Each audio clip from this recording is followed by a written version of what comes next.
Tonight, one of the nominations for Best Film Oscar, a TV legend, a top comic, a singing superstar, and one of our greatest directors of spooky suspense films. I see dead people. Don't worry, I'm not talking about you. Not all of you. Let's start the show!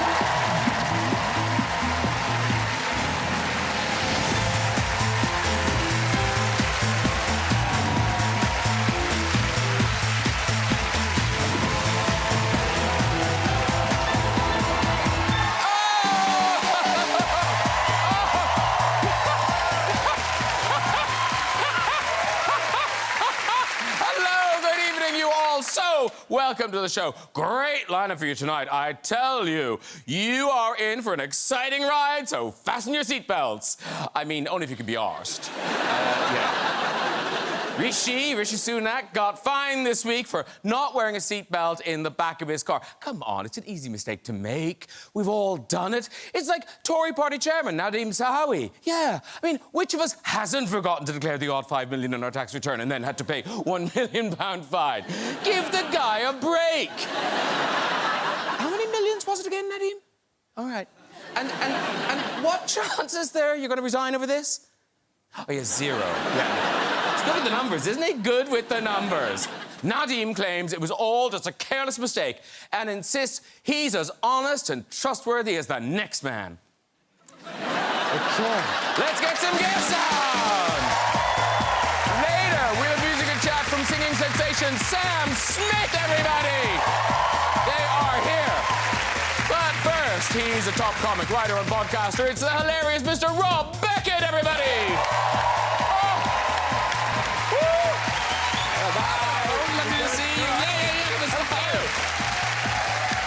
He's the award-winning director of Unbreakable, Signs, and the groundbreaking Sixth Sense. It's M Night Shyamalan!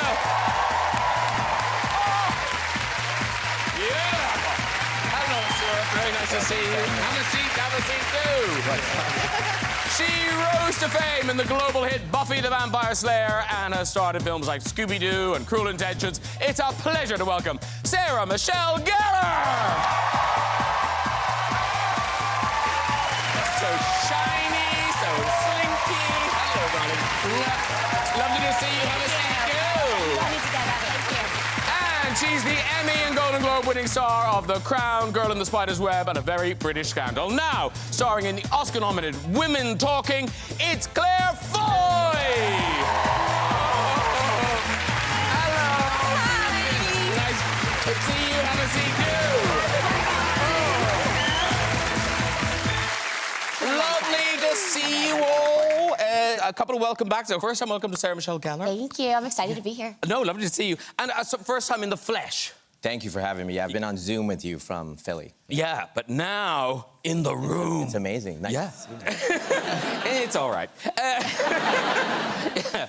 And we must start with Claire Foy, Women Talking, Oscar-nominated, Best Picture. Yeah. I mean, did you watch it live to see? No. Okay. I watched it back, though, and we got a really loud cheer when they said our film. Aww. Which made me very happy. Because it was W, so it was the last one. It was the last one, yeah. Everyone's sort of waiting at the end. Yeah, who's got it? Who's got it? Yeah. And will you be going? I don't know. Oh, come on. There's a lot of people in the cast. There's like 12 of us, so it depends who they pick to take with them, I suppose. Oh. Ooh. It's like Hunger Games. That is awkward, isn't it? It is, but, you know, everyone's a winner. Would you be upset if you wasn't invited? It's actually my child's birthday, so I probably shouldn't go. So they'll be upset if you go? Yes. So either way, I'll have a great time. And Sarah Michelle Gellar, I was just talking to Sarah Michelle backstage. We both thought you'd been on the show. I thought I'd been on the show, but I'm telling you, I think it's like that thing where I see you and so you're on TV and I think I know you, but I actually don't know you. But I think it was because Channel 4 days, obviously I was drinking a lot more then, and... More than this? Yeah, seriously. More than this, yeah. It's like a bit from Signs, you know, it goes on the water.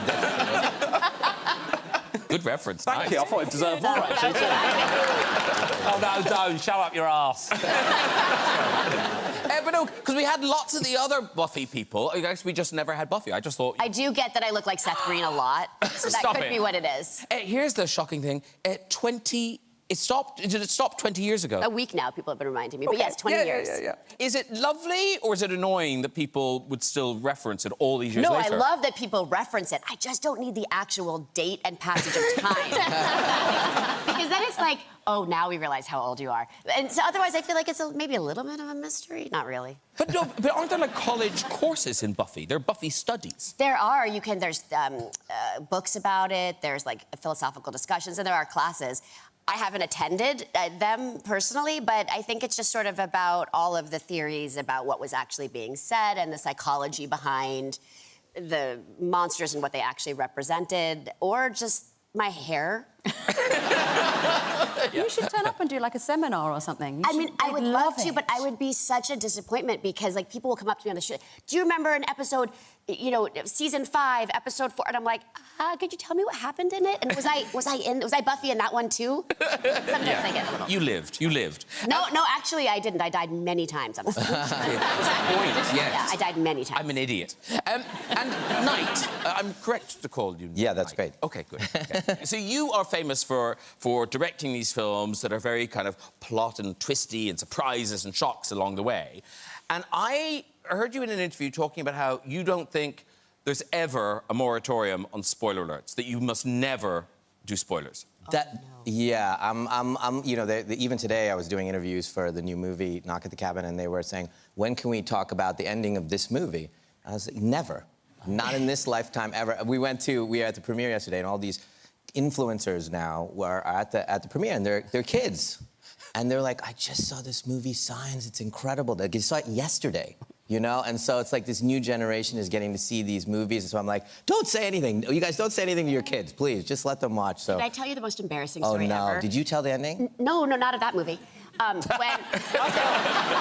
one?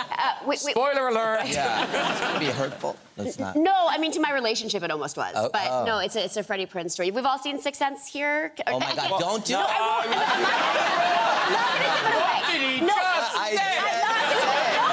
give me a little credit We're all going here. to see a dead person in a minute. We're about 20 minutes into the movie, and I said something just like it popped out, like, oh, is that... And my husband didn't see a movie with me for 15 years. Rightfully so. 15 years. I forgot about that till I just saw you here. Yeah. I'm having PTSD. Oh, my God. Did you ever get called M&S? Yes. Have you been saving that up all day, Rob? That's all I've got. You got a whole routine to do with this. Good. What, M&S? Oh, no, it's just big shop over here, M&S. Oh, really? No, I got it. Marks and Spencer. I was at. Yes. I didn't even get that, sorry. It's not just a film. I tell you what, if you're hanging around for a bit, they do a dine-in for 2 we could share. And you'd probably get a discount. Right, we start tonight with Claire Foy's Oscar-nominated film, Women Talking. It's in select cinemas from the 10th of February, and then it'll be everywhere from the 17th. So the premise of this film is extraordinary. So tell us about these women and the situation they find themselves in. So, it's based on a novel which was based on a real-life series of attacks that happened in a Mennonite community, which is a devoutly religious community, where these women would wake up in the morning and have no memory of what happened the night before, but they would often have injuries or they'd be pregnant. And they were told that they were mad, or they were told that they were kind of making it up for attention. And then they realised it was actually a group of men in the colony who were drugging them and then abusing them while they were asleep. And the film follows, basically, these group of women who have basically been told that they're going to represent the rest of the colony, and they have a choice to make. There's been a vote whether they stay and fight, they leave, or they stay and do nothing, and they have to basically sit in a hayloft and decide what they're going to do for the rest of the women in the colony. And one of the great pleasures of the film is this great cast. Yeah. It's not just Claire Foy, everyone. No, thank God. I mean, you'd pay for that, but no. There we all are. There they are. Jessie Buckley, there she is. Frances McDormand's not in there. No. Is that where they're getting told who's going to the Oscars? Yeah, exactly. Look, Ruby's about to throw up. Yeah, Jessie's women really talking annoying. then. But the one thing that got us through, basically, filming it, it was great. We had a great time. We had no hair and makeup at all, and were wearing those beautiful polyester, authentic Mennonite dresses.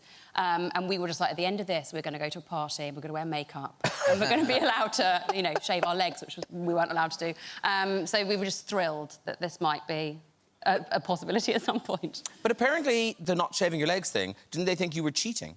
No. So Rooney turned out she's had all her hair removed. Yeah, that's a secret, but sure, she has. Whereas I just had real flashbacks of... And I sort of resented myself for not... I thought, this is going to be a real moment of empowerment, and actually I was like, oh, God. Just reminded me of puberty and just... I was like, please let me shave my legs, please. Wasn't there a thing about your eyebrow? There was a thing about my eyebrows, yeah. I know. Is that a hard story for you to tell? No. OK. I just think that people think I'm lying. So, these are my eyebrows, and... Liar. That's basically what I got. Like, they were like, you're secretly plucking your eyebrows. I was like, I swear I'm not. I basically always have the same eyebrows. Anyway... So, do other people have different ones? Yeah, because you pluck them. Oh, really? Yeah. Well, This is... they're your eyebrows? These are my eyebrows. OK. My own homegrown eyebrows. Anyway, they weren't good enough. They didn't look, you know, bushy enough. And so what I thought was I was going to have, like, a 5-minute makeup call, like, at the beginning of the day. I then painstakingly had eyebrow hairs glued onto my eyebrows, which I don't think you'd ever tell, but, you know... Well, I'll tell you what. Well, let's watch a clip. This is you and the rest of the women basically discussing your options. Yes. What if the men who are in prison are not guilty? Mother, Oh, Charlie. why are you asking if they're... Shush. We caught one of them. I saw him. But only one. Yes, only one, but he named the others. But what if he was lying? We must consider this. No. No, that is not our responsibility because we aren't in charge of whether or not they are punished. We know that we've been attacked by men, not by ghosts or Satan, as we were led to believe for so long. We know that we've not imagined these attacks, that we were made unconscious with cow tranquilizer. We know that we are bruised and infected and pregnant and terrified and insane, and some of us are dead. We know that we must protect our children regardless of who is guilty. Oh. Is that hell?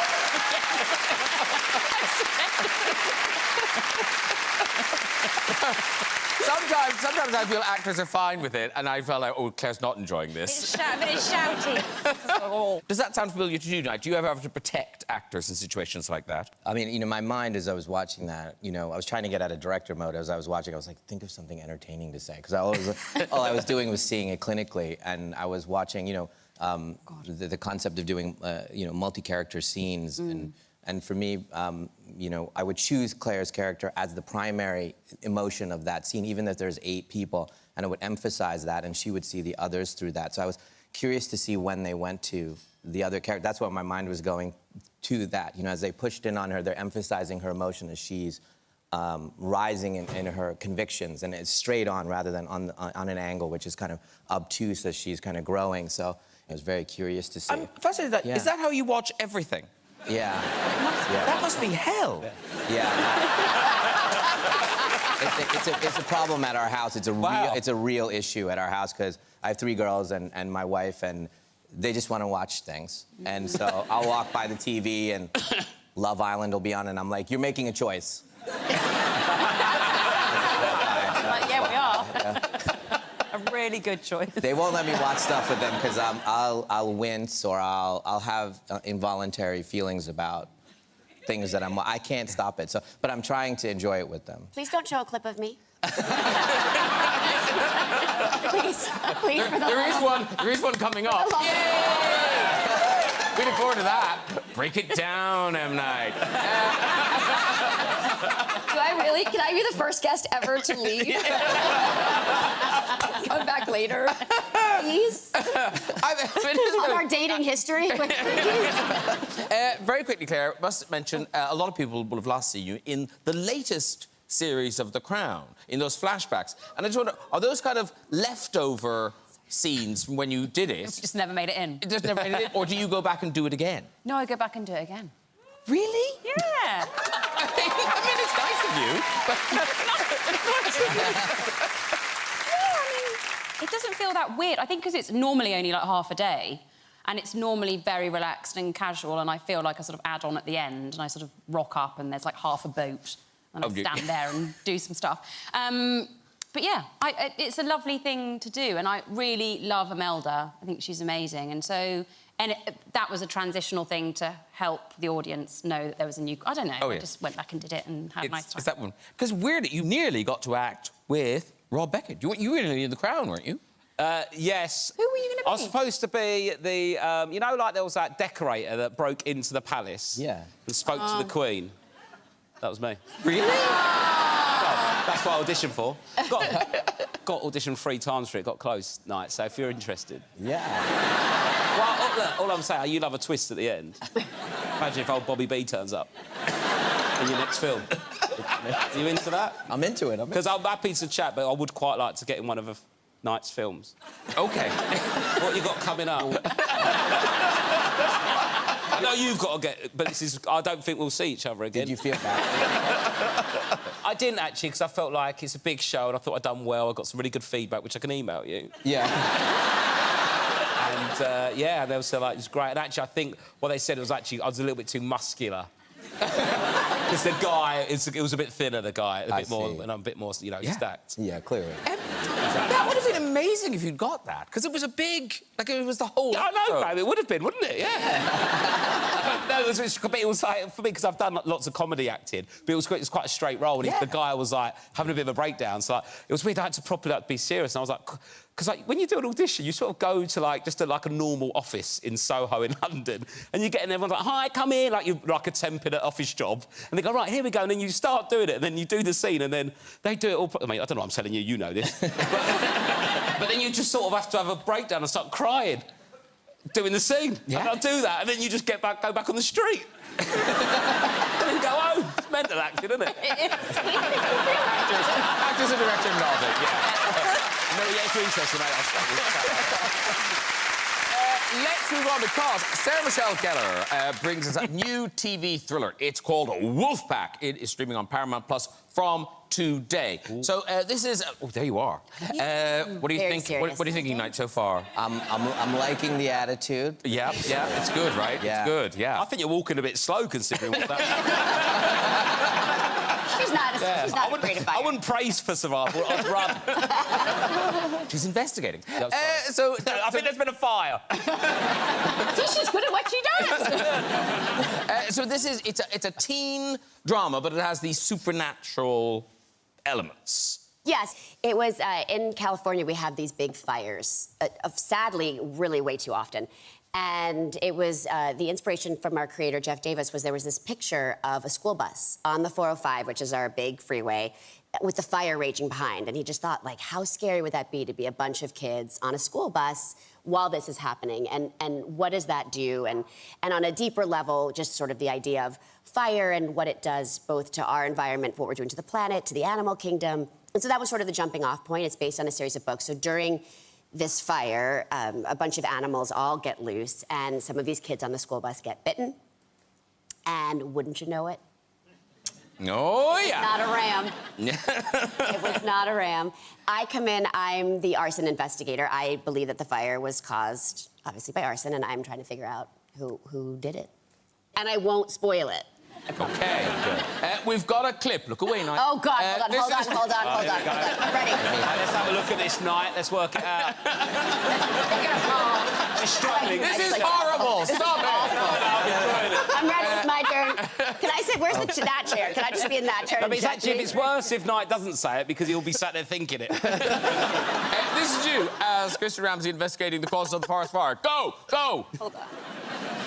Everett, do you remember the first part of our conversation? The part about you not lying? Do you need me to repeat that? Because I'd really appreciate it if you stop with the goddamn lies. Everett, when I called you, I told you that our list of suspects included everyone who was on that bus with you. Because arsonists like to watch their fires. That's right. Arson is the crime. The behavior of fire setting, though, is more often a mental health issue. Do you know that most arsonists set their first fire before the age of 18? You think I set the fire? I hope not. You seem like a good kid to me. Okay. It's amazing what they can do with digital effects now. Those are my... Oh, and those aren't my eyebrows either. They're not my eyebrows either. Knight seemed quite impressed. You did wonderfully. Thank you. It was amazing. So I noticed you're a producer on this. Is that a nominal thing, or are you actually It's not a nominal thing. I'm just in it for the money, guys. I'll take the credit. I thought I got an office, and no, that was really important. It was important for me on many levels. It was important because so often, and I mean, I'm sure as a director you feel this too, but you know, you have this project that's the reason you want to do it, and I'm sure you've had it, and probably you've had it too with comedy specials, where you want to make something and you think you're making it, but everybody puts their hand in it, and everyone has opinions, and studios and executives, and all of a sudden it's not the project you wanted to sign on to, and so. By executive producing, I can really protect the material, but also more than that, I can protect the cast. And I came up in Hollywood in a time, and it's still not perfect, but it was much more difficult for young actors, and actresses specifically, but actors too. And I think it's not just in Hollywood. When you're new in a job, you are told to stand there, do their job, or you can be replaced. And having an opinion or having feelings is not encouraged. And I want to work in an environment where if something feels unsafe or uncomfortable, that you have a person to speak up to and you can feel safer on a set. And you talk about being a young actor, working a young actor in Hollywood, and I didn't realise how young. You were tiny. I was 5. Yeah, I was eating in a restaurant, and I was on a play date, and this agent came up and said, do you want to be on TV? And I was like, well, yeah, here's my phone number, 212. I rattled it off, and about a week later, my mother got a phone call, and she's like, what did you do? I was like, oh, I'm going to be on TV. And she didn't even know if it was real, but it turned out it was. I love this. We've got, this must be one of your early headshots. This is so adorable. Hire her. Yeah, right? Wow. What happened to that? She's up for the part of Annie Hall. Yeah, played by Faye Dunaway. Oh, yes, actually, it's very Faye Dunaway as well. I know, right? Your number out of 5. I did. I just learned it. I was very proud. And mind you, it was a landline, and you had to, like, dial. It was rotary when I was a child. Like, we're lucky we had phones, okay? And one of your first big gigs, and it must have been exciting, because I think it was a series of commercials you did. Yes, I did a series of commercials for Burger King, and it was the first commercial. Now we take it for granted that you always say another company's name in a commercial, but it was the first time that Burger King called out McDonald's for something. But they did it with a cute 5-year-old saying the lines, thinking, oh, McDonald's can't get mad at a 5-year-old. They turned around, they sued the advertising company, Burger King, and me. So at 5 years old, when you're growing up in New York City, do you know where all the kids have their 5th birthday parties? At McDonald's. Guess who couldn't go to any parties at 5? Me, yeah. Oh my God, you got sued. Did you have to put on your beret and go to court? I had to get deposed. By the way, I could not put my beret on to get deposed. Yes. Deposed? And I didn't know what the word was. Yeah.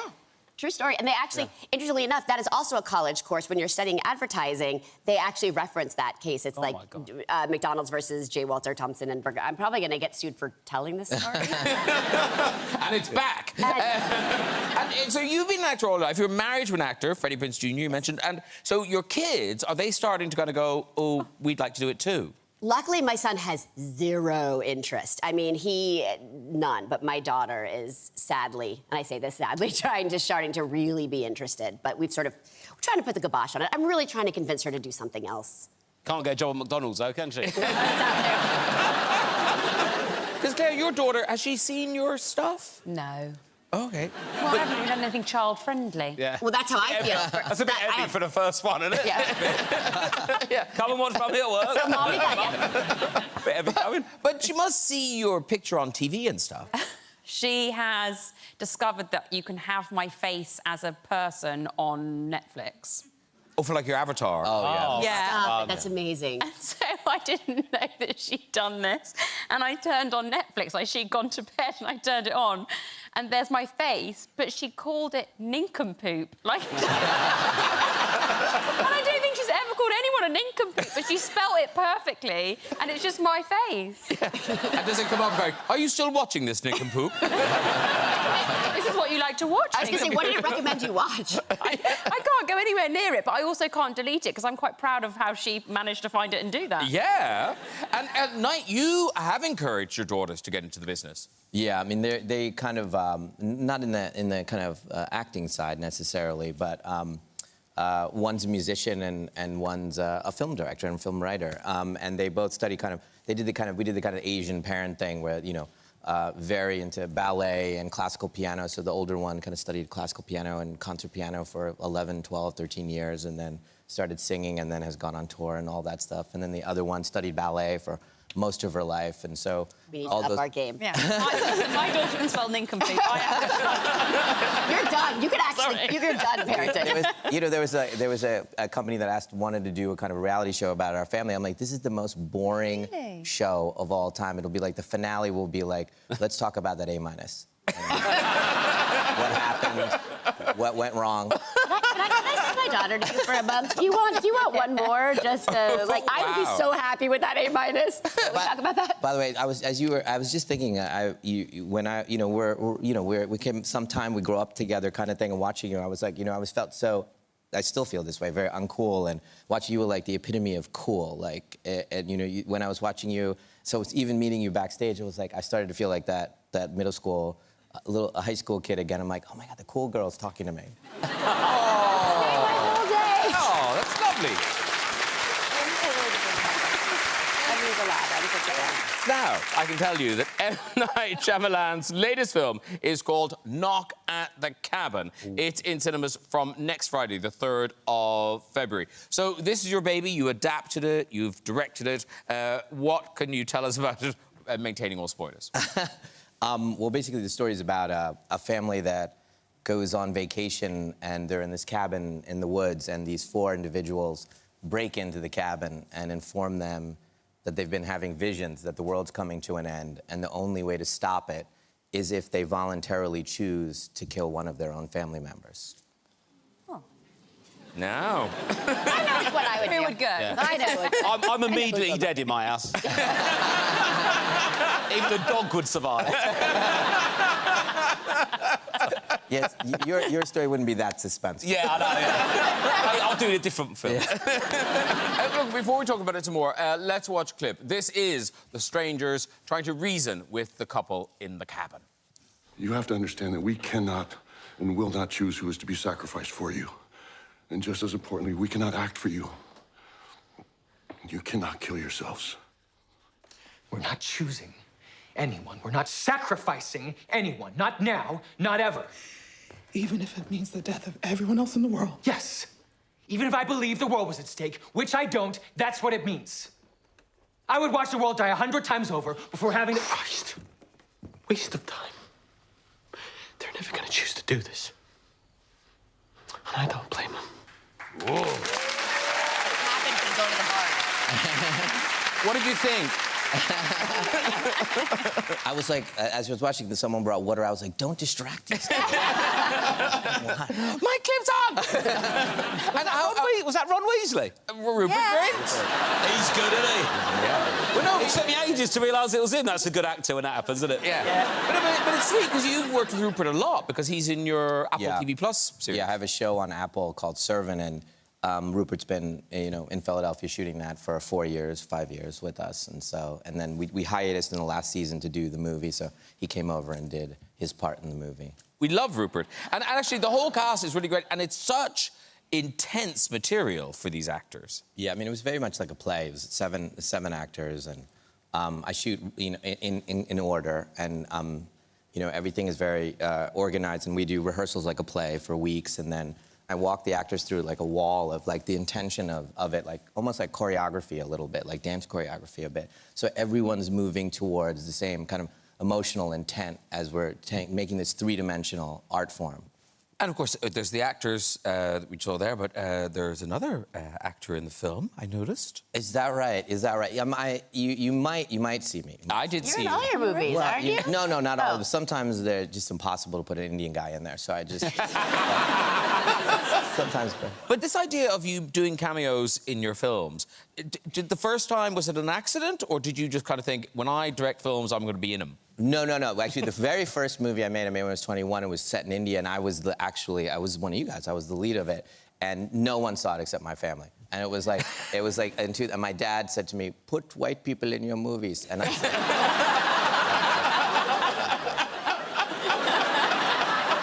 And then boom, Sixth Sense. Yeah. What do you listen to him? And are we allowed to say what you play in Sixth Sense?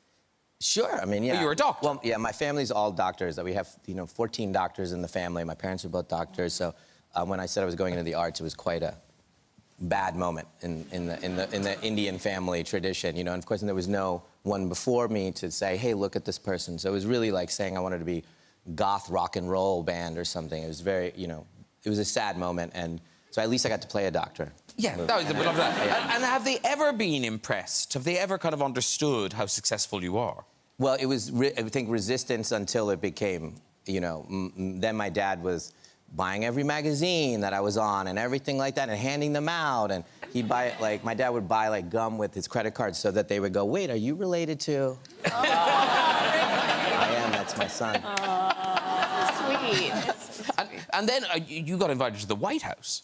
I did. I went, I've been invited a couple times, but the first time I was invited, I was so excited, and I said, oh, my God, let's go to my parents' house and tell them that the president wanted me to come over. And my wife's like, that's a terrible idea. And I was like, no, this is going to make them so happy. I go there, they're watching TV, and my mom's cooking something. I said, I have news. And then they were like, what? They turn off the TV. My mom turns off the stove. What is it? And I said, going to the White House. The president, wanted to have dinner with me. And my mom's like, oh, my God, maybe something good will come from this. Mom, he's not going to give me this estate or make me an ambassador. The dinner is the thing. Good thing. Yeah. The good thing. Total immigrant mentality. Very good. Now, ladies and gentlemen, if you liked Rob Beckett's podcast, Parenting Hell, and his book, Parenting Hell, then you'll love his new live show, Parenting Hell. It starts in Manchester on the 14th of April. So this is you and Josh Widdicombe taking to the stage. Yes, so we do the Parenting Hell podcast, and then we've done a few little live shows, and now we're putting them on in arenas now, which is a bit scary because it's quite big. And how... I'm actually doing all right, so you better be a good payer. But obviously the podcast is just kind of free form and you're talking, and so does the live show start with a bit of what happened yesterday and then go into kind of set pieces that you know? Well, yeah, so if we just did the podcast where we do a chat episode of me and him talking about our week and our kids, and then we have different guests on and stuff, but if we just did that, it would get a bit sterile, so because we've done the warm-up dates, but we've got loads of space for that, but also loads of sort of set pieces and audience involvement. If you've got 15,000 people there, get them involved. So we've got games and things and ideas to, interact with the audience. When I did my stand-up show, my stand-up show, Wallop, I spoke to the audience first, 20 minutes. We loved that interaction, me and Josh, with the live audience. So, yeah, it's sort of the best of the podcast, but making the most of being in a big room with so many people. And obviously it's about your kids and about being parents. Yeah. But do your children... do they have any idea what you do? Do they have any understanding of what you do? I'd say they've got absolutely zero respect for me. They're aware that I'm on the telly doing things. It's more their schoolmates in, the older years that will be allowed to watch, because my stuff's on later at night and stuff. But, yeah, one of their friends came up to me and I saw you on the telly and you said the F word. Ooh. And I went, well, your parents keep you up too late. But it's difficult because some of the stuff, a lot of stuff you've done, you're the big Hollywood films and all that kind of director, and Buffy's sort of iconic. On one of my shows, I've got a colonic.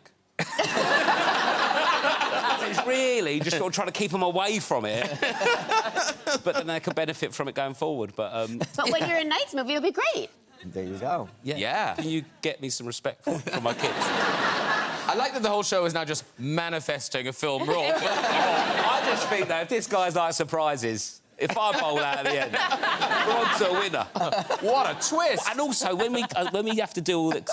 one sec, Graham. Because obviously, when you have a film, you're going to be going off and you'll be going all around Europe, around America, selling it all right, and I'm a bit of a laugh. I can go with you. And that'll be fun. Because it's boring on your own, isn't it? And then they're like, oh, how did you get together? I'm like, well, you never guess. And then everyone we go and we tell this story of how we met. What a great couple of weeks we'd have. And that's good promotion for this show, because you can show a clip, yes. And then you're I'm on board. I'm on board. I think we'll make it happen. Make it happen. We could be the sisters. Yeah. And also, it's a really inspiring story, because I've come from absolute scum. I'm a market trader. It's amazing I've got here. Never mind the next level. You could be a part of that. You mentioned Wallop there, your special. Yeah. That's on Sky? Yeah, it's on Sky and Now TV on demand. It was I was on tour for, like, about 4 years with COVID in the middle. I finally filmed it in Southend, and, you can watch it on Sky and on Now TV, so loved it. And Rob and Josh's show is called Parenting Hell Live, and tickets are on sale now. Yeah, Wembley and Nottingham. Wembley and Nottingham. They're the ones I've got mentioned. OK. Wembley and Nottingham. I can't stress Nottingham enough. Where's the camera? If you or 3,000 or 4,000 of your closest friends... Please come down. Is there a shortage of babysitters in the Nottingham area? Well, maybe that's it. I mean, if you are a babysitter, have a look at the dates and just leaflet. Right, time to meet tonight's music guest. This pop superstar has sold over 35 million albums worldwide, won 4 Grammys, 3 Brit Awards, a Golden Globe and an Oscar. Now, celebrating their 4th studio album, please welcome Sam Smith, everybody! So tall! Lovely to see you! Meet everyone! Claire! Good to see you. How are you? Sarah! How are you? Night, Rob. There we go. Sorry, my arms are in your... No, you're fine. You're fine. Yeah, we got you. That's the right direction to go. I'm keeping my eyes elevated. My eyes are up here. Sorry. Hello, Sam Smith. Hello. Welcome to the show. Thanks. It's so weird. We were talking about scary, spooky things, and you lived in a... Was it a haunted house? No, it's my house, and and it was haunted. It's like my first ever house, and there was a ghost, and we became friends. Yeah, she's a nun. Okay. Yeah, she's still there. You moved out. Yeah, I moved out. She can't move out. Did you see the ghost or just know the ghost was there? First few nights, it was freaky, and things got a bit weird. I heard things in the house. And then my friend said to me, basically, if you hear it at night, sit up and just clap your hands and speak to the ghost. And I, like, sat up in bed and I clapped my hands. I was like, listen, babe, I need to get some sleep. And then she started to work with me. Okay. And it was fab. Wow. Ghost Whisperer, Sam Smith. Now, this is exciting. Your 4th studio album out today, ladies and gentlemen. It is called Gloria. It is called Gloria. And Gloria isn't a person. Gloria is more a state of mind. Yes, it's like a spirit. I think it's my mother's voice that's inside my body at all times telling me what to do. OK. Yeah. And I like that. Is it actually a nod to the Laura Branigan song? Of course. I mean, Gloria is a weird word for me because I grew up singing it in church, and then you go to gay bars and you heard it in gay bars with Laura Branigan's music. So it's like, it's a word that has weight to it, and it kind of symbolises the last few years for me. OK. And the music, you talk about how it kind of works through the week. Yes. We start on a Monday. OK. And things are quite chilled. OK, that's the vibe. And then it picks up midweek, hump day, which is fab. And then it gets to Friday and Saturday are just wild. Wild? Yeah. OK. Is Craig David OK with that? Well, it's Friday night tonight, so what are we getting tonight? I'm actually sure Friday is the song I'm going to sing tonight. It's called I'm Not Here to Make Friends. I'm not here to make friends. Yeah. Now, have I made this up, or is that something that came from going on dates? Yeah, I went on a date with this guy, and people friend zone me a lot on dates. Like, and I went in the studio the next day, and I was like, I'm sick of, like, I've got enough friends. I don't need any more friends. And so the song's about that. Oh, OK. Yeah. And apparently the video for this song caused a bit of a sensation. Yes. It's my favourite headline I've ever had. Oh, what was the headline? I think it was Sam Smith horrifies OAPs. We basically... It's set in a castle. It's like King Henry VIII's castle. Nothing seedy went on, guys. It wasn't weird. Nothing... But am I right? It was still open to the public when this was happening? Yeah, they had Christmas parties. Yeah, they were working around us. OK. They had no idea what was going on in the rooms. They just... Oh, ooh.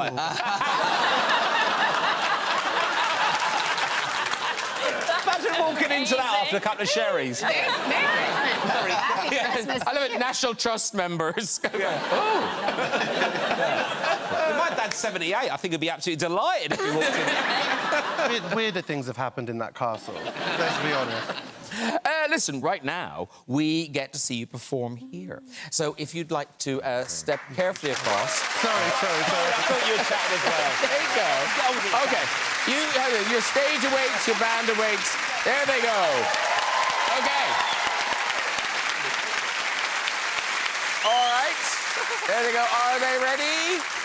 Yes, they are. Here performing I'm Not Here to Make Friends, it is Sam Smith.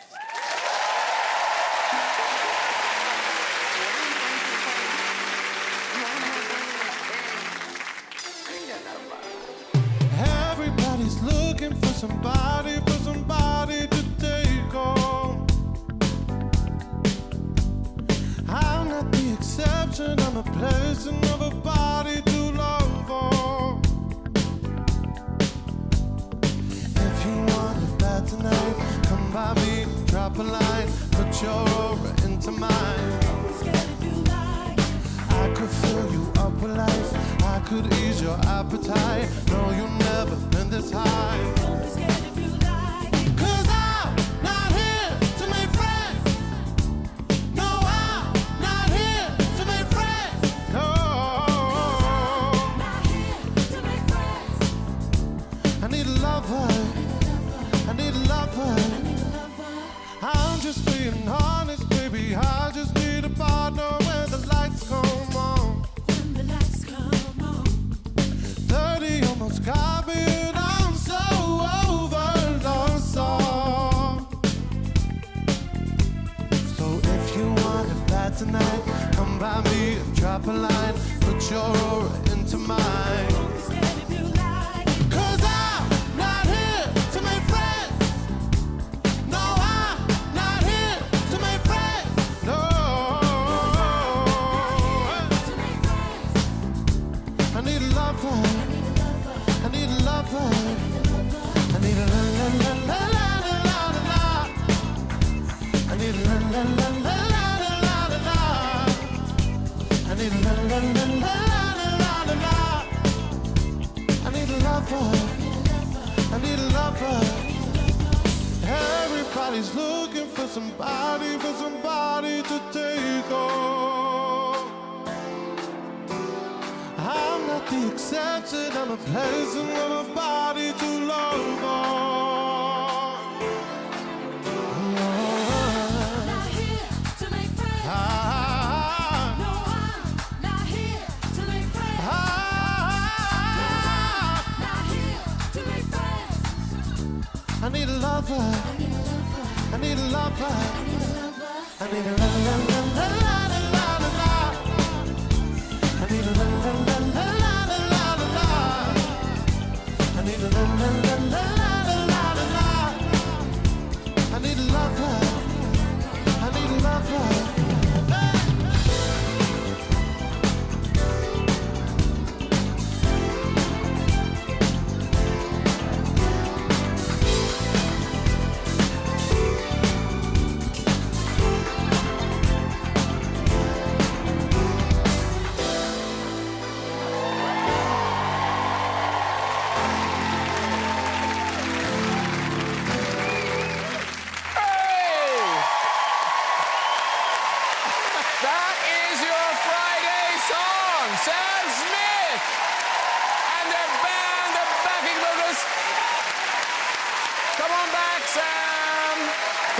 Careful.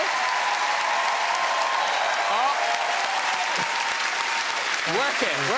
Up you come. You're at this end now. How great was that? I know you said no more friends, but if you want one, I'm here. Oh, I'd love to be. Okay, I know you said no more, but I would love to be your friend. That voice. Your voice is getting better, I think. Oh, gorgeous. thank you. Really lovely. Thank you. That song is, of course, off the album that is out today. And must mention the tour, Gloria, the tour. That begins in Sheffield on the 12th of April. Dates across the UK, Ireland, Europe. Tickets on sale now. And our good friend Kat Burns, who was here last week. She's the best. She's great, She's isn't she? honestly incredible. It's going to be such a good show.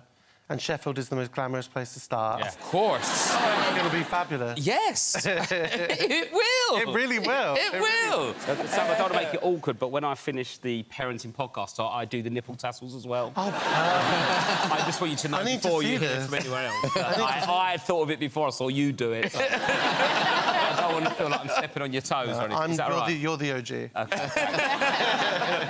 Toe talks. Listen, good luck with the tour and the album. Sam Smith, everybody! Thank you so much for being here. OK, that is nearly it. Before we go, just time for a quick visit to the big red chair. Who have we got? Hello. Hello, Graham. Hi, what's your name? Philip. Philip, lovely. And what do you do, Philip? I teach surgeons robotic surgery in the NHS. Wow. Well done. Yeah. Wow. You might be good at it. He's going, well done. I'm going, he might be shit. I just heard NHS and clapped out of panic. Robotic surgery. Wow. OK, off you go with your story. So I was at a medical conference, and I'm all suited and booted, and the food was rubbish. So I decided to go across the street to a Mexican fast food place. And I was in the queue, and I noticed the woman behind the till was missing an eye. And she didn't have a fake eye. She had absence sans eye. So I was looking. I was like, oh, gosh, don't look her in the eye. Don't look her. And so I walk up, and I go, hello. And she says, hello, Philip. And I said, oh, geez. How does she know my name? Do I know her? Did I do that to her eye? I don't know what's going on. And then she says, she looks at my lanyard, and she says, your name's on your chest. And I go, oh, wow. Well, good eye. You can walk. You can walk. That's a good story. He told us very well. He told us really well. I've got one... He killed it. He killed it. Didn't need to know it was Mexican food. Just saying. Should we try one more? Yeah. OK, one more. Here we go. This is the one. Hello. Hiya. Hi, what's your name? I'm Kat. Kat, lovely. And where are you from, Kat?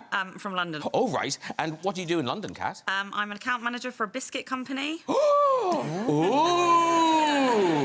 Plain chocolate? Lots of different ones, lots of cookies, wagon wheels, jammy dodgers. Oh, lovely. Kat, off you go with the story. OK, so when I was at university, I wanted to earn a bit more extra money, so I started a job as a chlamydia tester in clubs and bars, as you do. You can walk. That's a great story. Right there, that's a great story. Who's on the couch? OK, so you're now a chlamydia tester. Yeah, to make some extra money. We used to hand out little pots for guys to wee in and little swabs for girls. And in exchange, they'd get a free T-shirt or some sunglasses. So this one guy, he took the pot, went to the toilet, and he seemed to be taking a really long time. So we're getting a bit worried, like, what had happened to him in the toilet. It was about 15, 20 minutes. So he came out eventually, and he was really hot, sweaty. He kind of looked really uncomfortable. And then he handed me this little pot of white, thick liquid.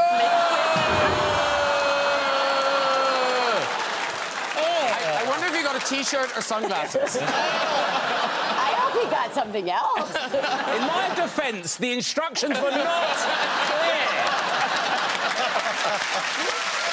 OK, that really is all we've got time for. If you'd like to go in the red chair yourself and tell your story, you can contact us via our website at this very address. Please say a huge thank you to all of my guests tonight. Sam Smith!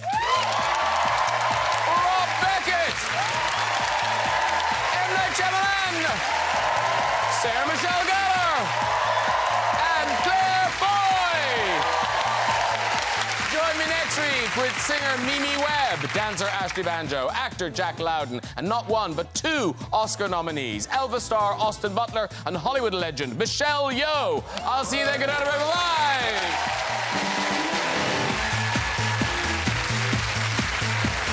Mind games across the pond in the Traitors US with Alan Cumming. Press red now to watch on BBC iPlayer. From weekend road trip to going on the run from the police. Thelma and Louise, the film here next on BBC One.